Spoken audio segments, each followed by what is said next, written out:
As always, a huge thank you to Starboard, who are once again this season's main sponsors. Starboard has a history of innovation across water sports, starting in 1994 by revolutionising the design of windsurf boards, and they've brought that bang up to date recently, bringing foil windsurfing onto the Olympic stage with their IQ foil package. Starboard got behind stand-up paddleboarding in a huge way in the early days and continue to lead the industry to reduce their environmental impact. Their focus on innovation brought them 7 world champions at the ICF Worlds last year, and all of them were using their Lima paddle range. They continue to improve and innovate their boards and their paddles for all abilities across all flavours of the sport, including adventure. And you can find out more about Starboard through their website, which is linked to in the show notes.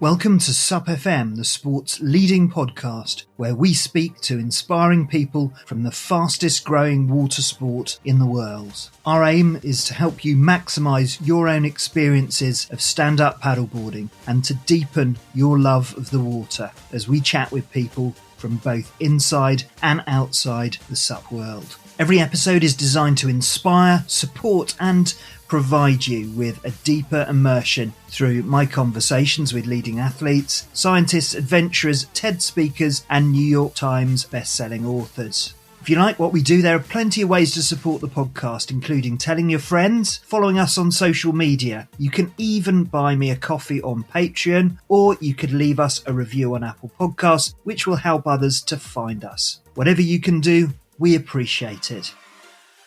In today's episode, I get to speak to Lizzie Carr MBE in her second appearance on the show.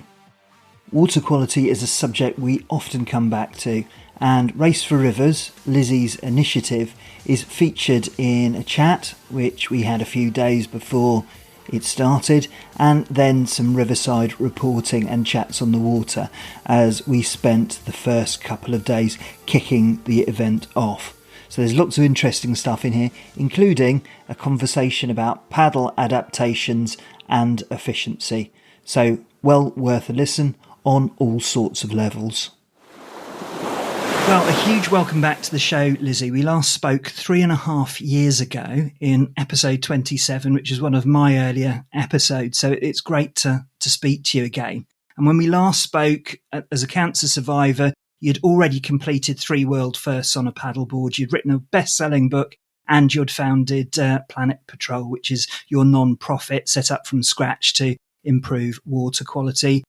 And you can obviously fill in some of the gaps, but your work has continued with Planet Patrol and you've also received a heap of very well-earned awards and recognition, including an MBE. So congratulations on all you've achieved over the last 3.5 years. Thank you so much. Yeah, it's definitely been an interesting ride. So the paddleboard has always been front and centre for you, and the approach that you always followed with Planet Patrol has been pretty consistent from the start, and it's been focused on connecting individuals and groups, giving them opportunities to connect with the water through hosted cleanups and other activities. And then the other side of it, critically, is all about capturing data and using it to apply leverage and to influence policy and brands, because obviously while it's good to clean things up, unless there's a way to evidence the issues, there's no motivation for the organisations responsible to clean up their act. And while there's lots to talk about with Planet Patrol, and we'll cover that a bit later on, as we've established, the central ethos is connecting people who care about the water to produce data. And your latest initiative, Race for Rivers, is possibly your most ambitious yet, and obviously combines both those factors with a route which I know is hugely significant to you. So first of all, could you just explain the format of Race for Rivers? So Race for Rivers is essentially a nationwide relay of England's waterways from the most southerly point of the connected river and canal network, which is Godalming in Surrey, to the most northerly point, which is just shy of Kendal, a place called Stainton in the Lake District. And that journey, 642 kilometres, was my first major endurance challenge that I completed back in 2016. And it was a solo, sort of unsupported expedition. And I was going up the waterways, recording litter in, sort of just mapping it and plotting litter. So Race for Rivers now is retracing those steps, but as a collective, as a movement of people that are really passionate about protecting and championing our freshwater environments. The majority of us are paddlers because it is a paddleboarding relay. But the difference this time is we're not tracking litter. We're taking water quality samples every 5 kilometres along that route, testing water and recording all of the data in a new feature in the Planet Patrol app. So you can still continue to continue to record litter, but now you can also record water quality. So things like nitrates, phosphates, pH levels, water temperature, coliform bacteria, all of these different sort of parameters, so we can start to understand better the pathways of pollutants. And as you say, hold some of the polluters responsible. So before we talk a bit more about the testing and some of the details, why is it called Race for Rivers? Why did you name it that? An interesting question. I think for me, it is a race, it's a relay, but it's also a race against time. We're in a pretty dire situation with our freshwater environments, well, all water environments, but particularly for this campaign, freshwater environments. And not too long ago, government pushed back its targets to clean up our rivers for 75% of them to achieve what is called good ecological status by 36 years. So we really are, we're not in a good shape. And I think we need more noise, grassroots level activism and campaigning to show the government that people are really passionate and people really care, and to put more pressure on this issue. So let's talk about the rivers, because what we're looking at here is English rivers. No rivers in the UK and Northern Ireland are showing up particularly well, but English rivers are particularly at threat. I think I saw some research where only 14% of them were showing up as being adequate. And that, in comparison to something around sort of 30 odd percent and 66%, I think was the figures I saw in Scotland. Those figures might be out of date, and certainly you've done your own sort of studies in 2022. So it sounds like the English waterways are particularly in trouble. Yeah, so only 14% of English waterways achieve good ecological status, and none, not a single one, achieves good chemical status. So they really are in a terrible state. And I think we all know that just from like the sewage scandal and all that's coming out around the water companies and the kind of perpetual, consistent polluting of our waterways through sewage over the last 10, 20 years. But what we're also seeing, and we have seen, is over the last 10 years, a really sort of significant reduction in funding from government to tackle this issue. So we've seen about 2/3 of funding cut, and that's led to around a 74% reduction in water quality monitoring across England over the last 10 years. So what we don't have at the moment is a really clear baseline understanding of the problem. And because we don't have that, we don't know the extent of it, and we don't really have the knowledge or the information to give us an idea of how to tackle it, like what the solutions need to be. And I think that's a lot of the work that we're trying to do, is kind of fill that massive void of information that's been left by sort of these huge funding cuts and this kind of lack of emphasis and action from government relating to our freshwater environments, and using citizen science and the power of citizen science and collective action and the passion of people to come together and actually build that information back up and sort of gather this baseline understanding of what's going on. So the citizen science activity that we do, it's sort of very simple, dipsticks, recordings, readings, but that means it's also very accessible. You don't have to be a scientist, you don't have to be an expert, you just have to be somebody that can interpret very simple data and record it in a very simple app. And then we can take that data and analyse that and identify patterns, trends, hotspots, anomalies, and then go with more sophisticated digital probes and equipment, or even sort of working with our academic partners and doing it sort of through lab testing, and getting this much sort of deeper understanding of what the potential problems might be, what the pathways might be, and also how we can address it, how we can solve it, because we have the data there available to us.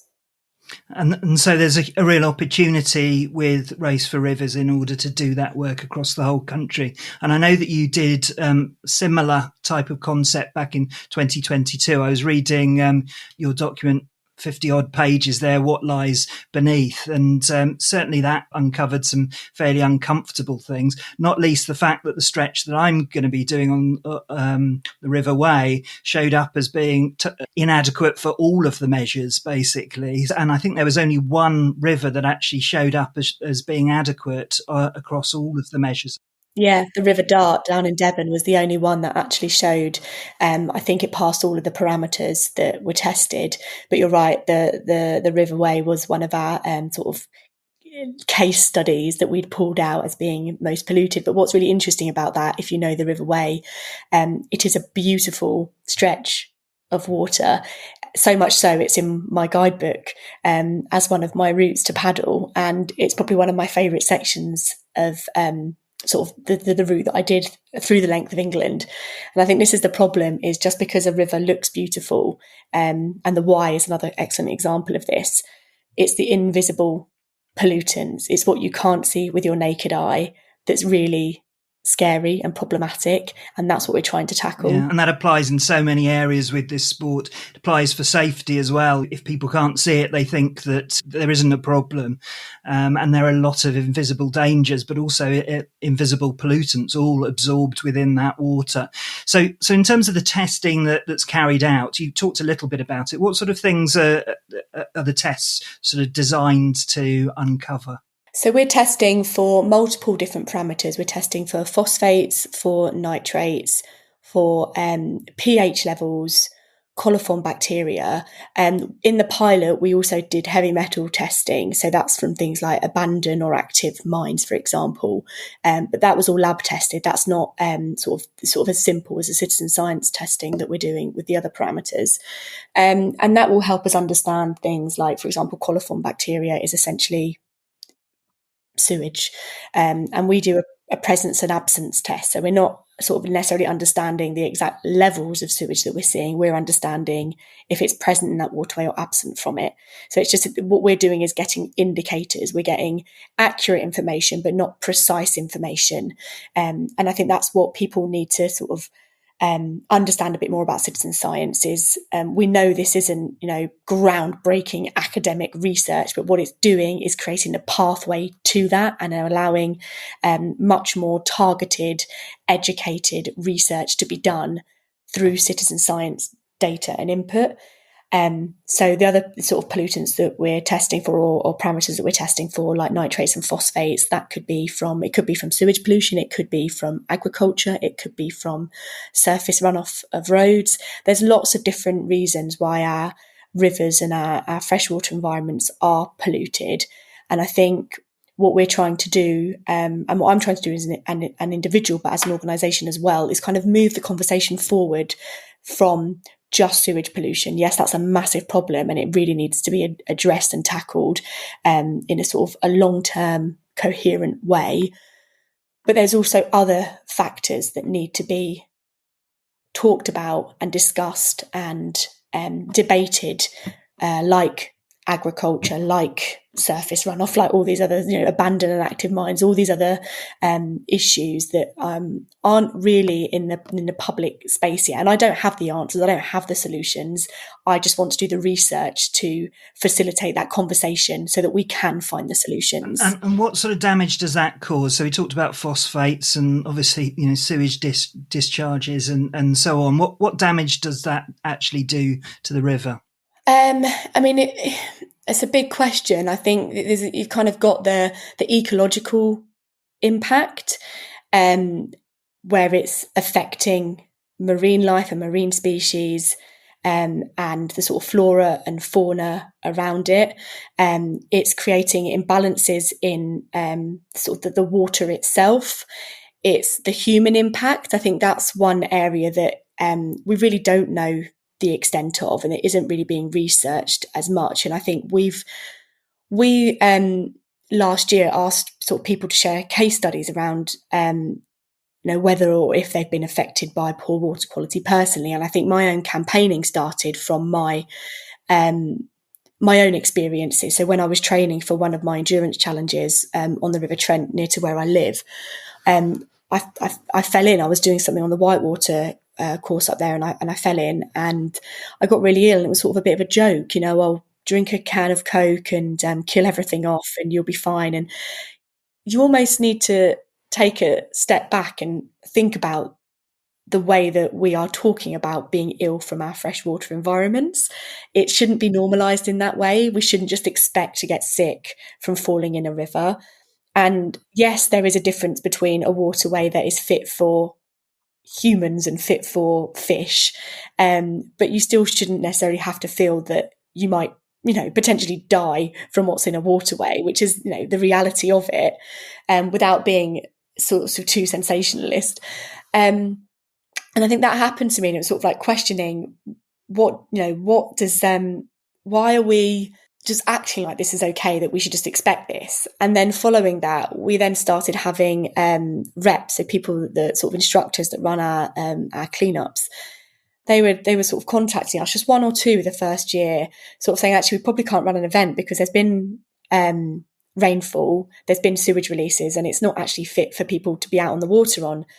And they were cancelling their own sessions with paid customers because of poor water quality. And again, you're sort of questioning, hang on, this is like impacting people commercially as well. Like these are their livelihoods and their businesses on the waterways. Like it's affecting us. People are trying to raise money and doing challenges on the waterways, and we can't. They can't go and do these challenges. So we can't be funded as an organisation, and other clubs around the country can't operate because of this. And it's just, it opens this huge can of worms, right? And you're sort of thinking this needs to be taken more seriously, and we shouldn't just be laughing this off. We should really be fighting against this. And some of the case studies we got back, people getting sick, their children being ill, their dogs being really ill, it's just not being talked about, and it's just not hitting the public in the mainstream the way that it needs to be. And as a surfer myself, or sometimes surfer, it's a consideration now. You look at the Surfers Against Sewage app to see whether there's been a spill recently. No matter what the waves are like down here on the south coast, and God knows they're rare enough anyway, but we always have to think a second time if there's been a big rainfall the day before, because you just know that it's not going to work. And the other thing that you mentioned is ecology, and one of the effects of sewage and phosphates is the effect on algae and the effects of oxygen on some of those rivers, which really end up absorbing the oxygen and make it a far less hospitable place for fish life to live there. So you mentioned paddleboarding, wild swimming is another one, which is a favourite recently. Fishing, it really causes a huge amount of damage, not just to the ecology, but also people's mental health. Nature and water has such a powerful effect on us. So, it's pretty much catastrophic. So you've captured data over a number of years. I'd just be interested in the engagement that you've had from agencies and government, because I did see a picture of you hobnobbing with the Prime Minister. I think it was a couple Prime Ministers ago, but at 10 Downing Street. It sounds like they're moderately interested. What's been the approach for government since you've been doing this, and have you noticed it change over the last sort of 5 or 6 years? It's a really good question. So in terms of our litter data and litter database, I think there's been a real shift because plastics become such a hot topic and is very much on the radar of policymakers. And I think, we feed our litter data into government's DEFRA's dashboard. We share our litter data with government for sort of research into consultation. So things about like banning plastic straws and the levy on bags and those kind of things. So all of our data is sort of used in that way. So we've seen strides forward in citizen science data being accepted and given the sort of credit and respect it deserves in that space. But I think because we're still quite early days with the data that we're collecting on water quality, we piloted it back in 2022 with a very small group of people. We went away, we spent the last sort of year and a bit refining all of those learnings so we can develop this sort of national rollout in a way that is scientifically robust and can withstand the scrutiny of policymakers, even though it is very simple citizen science. I think we're yet to see sort of what the reception will be to that. But what I do think is that we need a lot of data over a period of time consistently collected so that we can legitimately start to show patterns and trends in the way that we have with our litter data. So I think we've got a really good template as to how citizen science data can influence and can make a difference. And we now need to apply that to water quality. So Race for Rivers, there's a real opportunity here to make a direct contribution to this vital knowledge. So I'd really encourage you, if you're listening to this, if you are remotely able to go to planetpatrol.co and take part in this or any other of those initiatives that Lizzie, you're running, if you can. And just as we speak, it's a few days ahead of the start of Race for Rivers. It's running for about 32 days in all. So when this episode gets released, there will still be an opportunity to take part if you are quick. So how can people take part in Race for Rivers? So you can head to the website, which is planetpatrol.co/race-for-rivers, but I'm sure you'll link to it. And like you say, you can sign up there for a spot. We've got a water quality testing program that we're looking to roll out after Race for Rivers is completed. So you can head to the website there and express interest. It's called What Lies Beneath. We've got it live tracked. So if you don't want to come out and paddle a section, then you can come and support us by cheering us on. I'm sure people will be very welcoming of that. If you've got your own board and you want to sort of get involved separately, independently from Planet Patrol, you can do that too. We've just tried to create a very fun, easy way for people to get involved and do something meaningful to address this issue. And just to point out, you don't need to be a SUP athlete or extreme adventurer to take part in this. Absolutely not. So the section sizes range from sort of 2 kilometres to 20 kilometres. And we've got a mix of rivers and canals as part of the route. So there really is sort of something for everybody there. And that we'll have what's called pace setters along the way, which are coaches or very experienced paddlers that will guide everybody through. So you won't just be kind of entirely on your own, and they'll help sort of show how to do the water quality testing side of things and just sort of be there. If you need a helping hand for anything, that they'll be next to you. Brilliant. Well, look forward to seeing you by the River Wey for the launch of Race for Rivers soon. Thanks for everything you're doing. It's a real race at the moment for the health of rivers in England at the moment. Lizzie, thanks for joining us, and we'll see you soon. Thank you so much. Thanks for having me. Looking to take your performance to the next level? Then look no further than Ocean Pacific. Introducing the Strike Series VRX, the ultimate SUP paddle designed for maximum power and efficiency. Its firm flex shaft optimizes energy transfer for efficient paddling. Its double dihedral blade ensures an unrivaled grip on the water, boosting your surfing, racing and touring performance. Ocean Pacific sponsors and promotes UK surf and race culture, supporting athletes and adventure racing teams, including the Shack team competing in this year's Yukon 1000, and they're committed to providing professional grade equipment at an accessible price. Visit oceanspacific.com today to explore their range of high performance paddles, hardware and apparel, and the links to all of our sponsors are in the show notes. If you're looking for some bulletproof kit for your next expedition, then I both use and recommend Overboard. Overboard are the leaders in waterproofing your life and produce a wide range of stylish and 100% waterproof technology cases, dry bags, backpacks and duffels. Tough and hard-wearing Overboard products have been proven in every kind of environment. Whether you're paddleboarding, sailing, relaxing on a boat or just chilling on the beach, an Overboard waterproof bag, backpack, duffel or technology case will keep your valuables safe and dry every time. Keep it dry with Overboard. And for more details, check out the link in the show notes.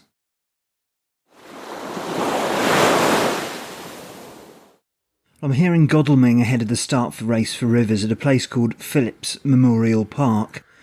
And for those of you familiar with the Titanic, the park is named after J.G. Phillips, who was the telegraph operator who very courageously stayed at his post, sending out SOS messages as the ship sank. It's about 8 o'clock in the morning, and I was very kindly put up overnight by Sarah and Anthony, who run SUP Junkie.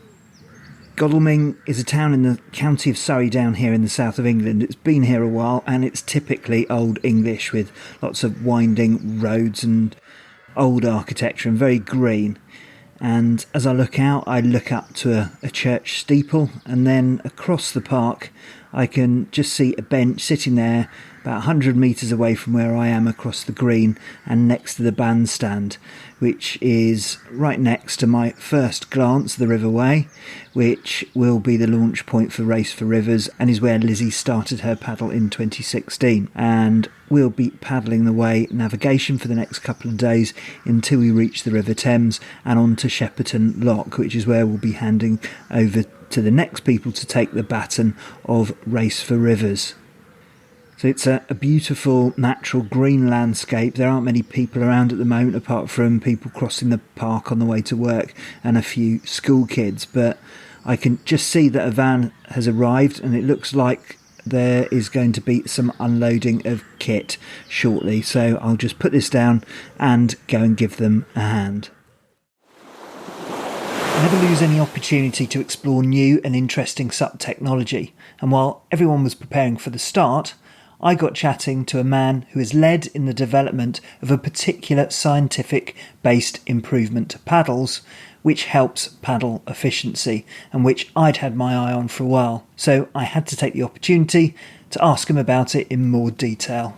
So we're here on the start line of Race for Rivers, and there are various people gathering to see us off, and one of them is Duncan from Oscar Propulsion. Now, Oscar Propulsion is a very clever, well, they supply a very clever bit of functionality to paddles. So Duncan, welcome to Godalming. I know it's not too far for you to travel. Could you just explain a bit about why you're here this morning and a bit about Oscar Propulsion? Certainly, thank you for inviting me.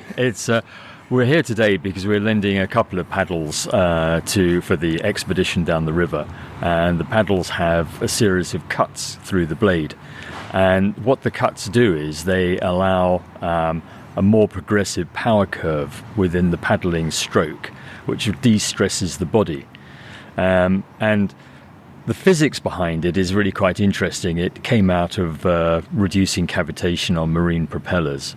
And what the cuts do is they allow a little bit of water to flow through the blade. But that water being on the front of the blade initially is high pressure. And that's giving you the propulsive force across the surface. But what you're also doing is creating a low pressure, more vacuum area at the back. And water tends to like to flow around the blade. And that's why you get a flutter to try and, the water's trying to fill that vacuum at the back of the blade. But water flowing through loses its pressure and becomes low pressure because of all those edges on the cuts. You're causing friction, which also gives you grip, why the paddle grips better. And you're maintaining that high-low difference, reducing the flutter almost to zero, and then reducing the strain because that power curve is putting the power more through the stroke rather than loading it right at the front. So that's fascinating science, because you would think by having holes in your paddle it would actually reduce it, but it would actually improve the cadence, I guess. It would also lessen one of the issues that paddlers tend to get, which is sort of rotator cuff issues. So it very much, I would imagine, reduces that effect. And as you say, the flutter reduces stroke efficiency. So it works on all sorts of levels. And I know that you've got a few people out there who've been testing it. Well, David Hayes, the pneumatic paddler, was an early adopter of our cut paddles. And we applied the cuts to his starboard lemur, and he's been paddling with it ever since. He won't change it now. He has 7 Guinness World Records, all paddling with cut paddles, and he finds that those long distances that really reduces the strain on his shoulders and the neck, and The latest one, the paddle down the Thames, was on a tandem board, and he was with the I can't remember the paddling paramedic. Paddling paramedic. Yeah. That's right. And they did it together, and they both had cup paddles, and they knocked something like 10 hours, just over 10 hours off the Guinness record for a tandem board, and that was with cup paddles. Really well, it's great to meet you. Very random. I mean, we do like a bit of science nerdery on the podcast, so if you're happy, I'd love to invite you back and perhaps go into this in a bit more detail. I'd be very pleased to do that, yes, and I'll bring some science with me. Fabulous. Well, it's the end of day one of the 2 days we're spending on a race for rivers and paddling up the Wey, and the launch was great fun, and we've just covered the first day's mileage at what I'd say is probably a very gentle and meandering pace.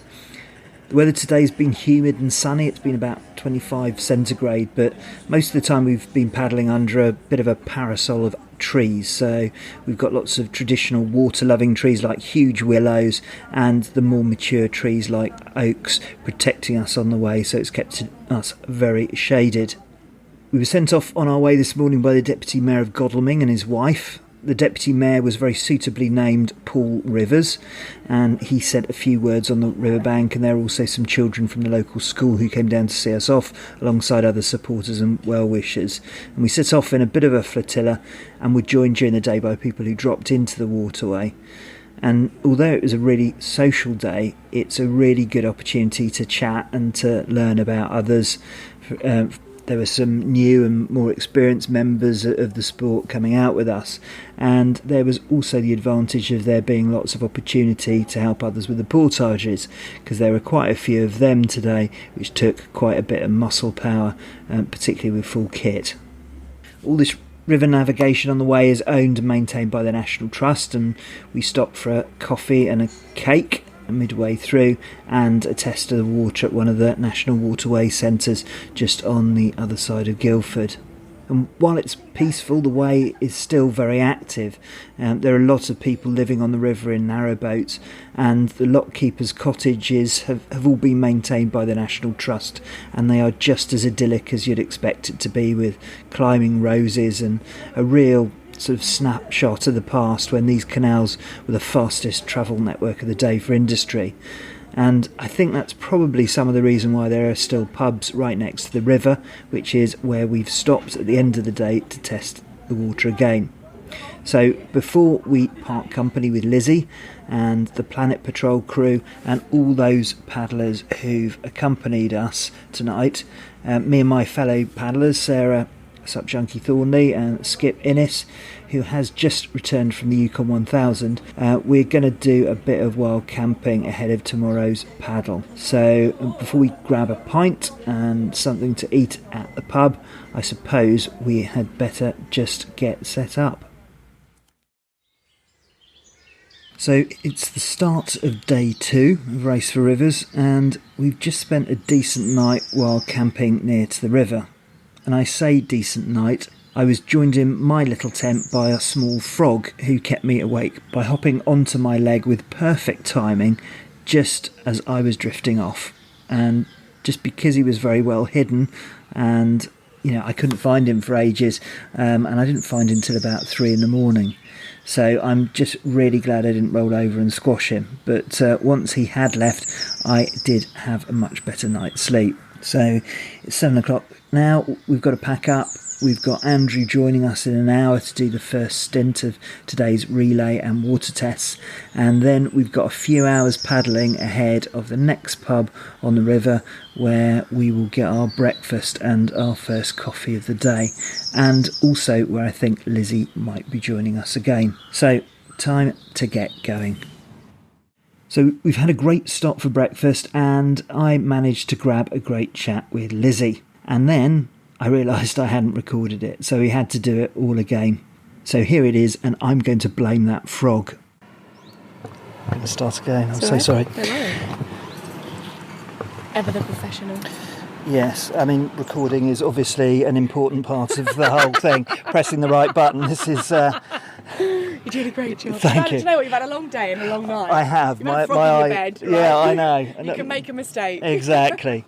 So we're here on day 2 of Race for Rivers, and we're at the Anchor pub in Wisley. I don't want people to think that this has just been a pub crawl all the way through, but there are a number of pubs on the route, and we stopped here for a coffee and breakfast, and Lizzie's joined us at the start of day 2. Lizzie, what's your impression of day 1 and how things have gone so far? I've been really pleased, actually. Yesterday went without too many hiccups. In fact, I don't think there were any real major issues. All the changeovers happened at the right time. All of the paddle bearers were there, ready to go when we needed them. Everyone kept a great pace throughout the day. And it was just a really joyful, positive, supportive day, really. I just came away with a massive high and just excited about the rest of this challenge.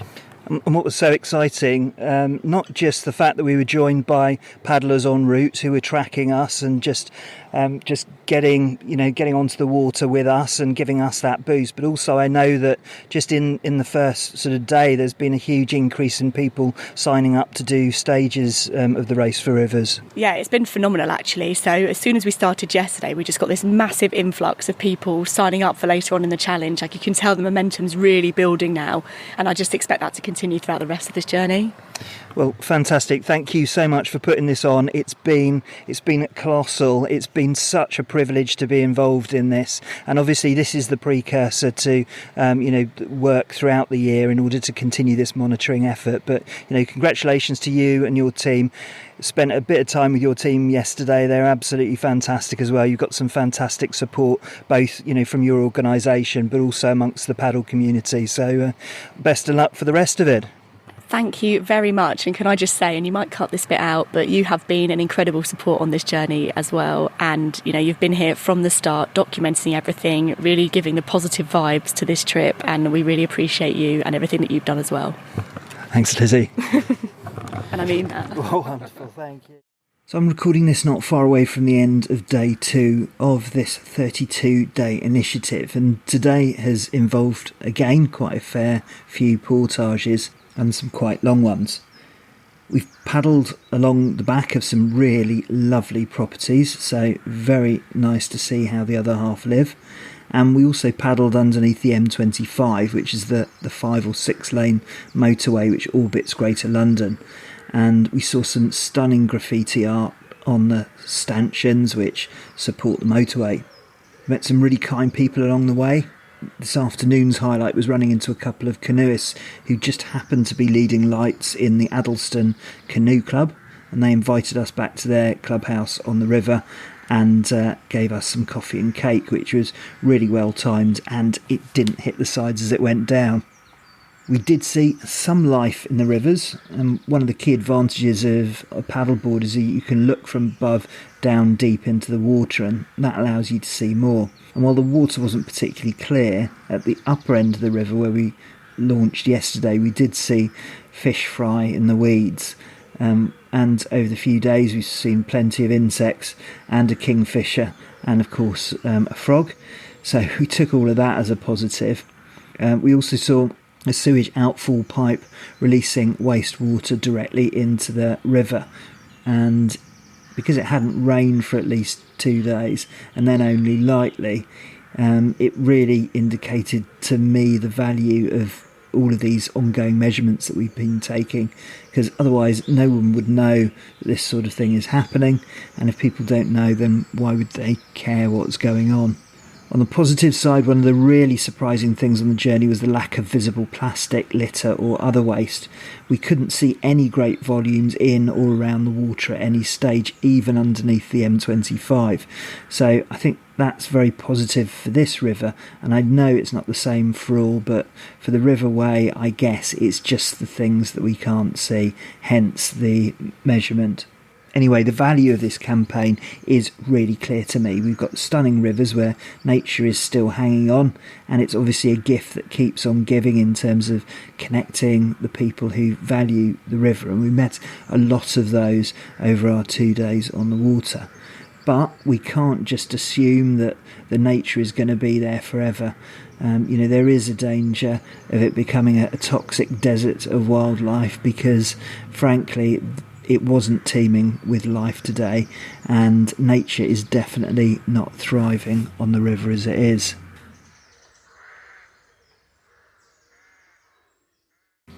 So we've done it. It's been a really lovely 2 days. I've met loads of great people on a stunning stretch of the Wey navigation. And if you are making plans to visit this part of the world and to paddle on this river, then it's a beautiful stretch.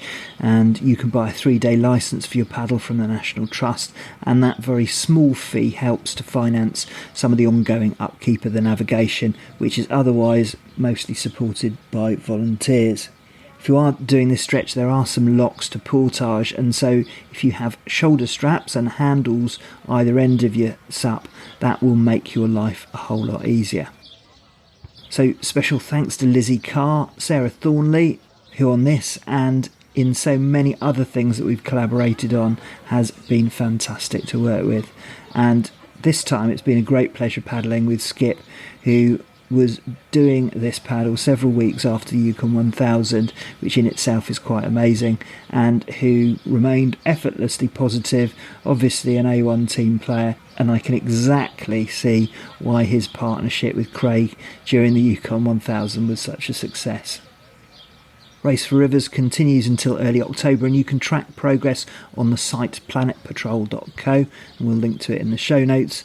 And regardless of whether you're listening to this ahead of the finish or afterwards, you can still contribute to the charity. You can support its ability to supply these very expensive testing sets, and you can follow the results of the monitoring. And there is still an opportunity to maybe even become a citizen scientist and to do some testing on the water yourself. So as always, thanks for listening. We'll see you on the water.